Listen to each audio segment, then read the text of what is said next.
Le risque électrique. Le nombre d'accidents du travail ainsi que les accidents graves dus à l'électricité diminuent régulièrement. Toutefois, ces derniers restent particulièrement graves. Les accidents d'origine électrique se produisent surtout lors d'opérations sur des installations fixes basse tension, armoires, coffrets, prises de courant, au cours de l'utilisation de machines-outils portatives ou lors d'interventions sur ou au voisinage de lignes aériennes, de postes de transformation et de canalisations enterrées. Une personne est dite électrisée lorsqu'un courant électrique lui traverse le corps et provoque des blessures plus ou moins graves.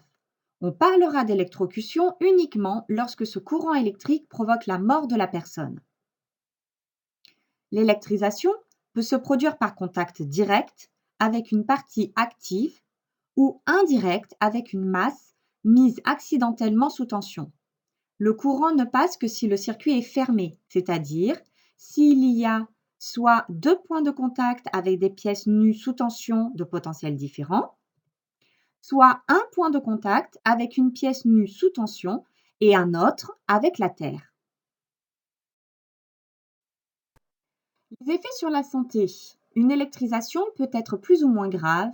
Tout va dépendre de la fréquence du courant, de l'intensité du courant. À 0,5 mA, la perception cutanée est une perception de picotement.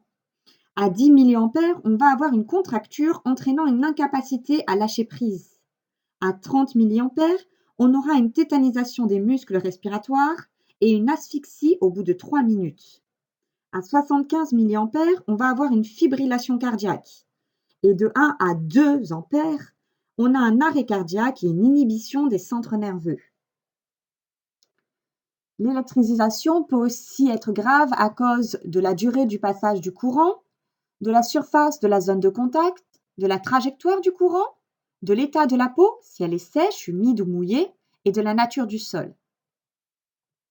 D'une manière générale, le courant suit le chemin le plus court entre le point d'entrée et le point de sortie du corps. Il peut donc endommager tous les organes qui se trouvent sur son passage.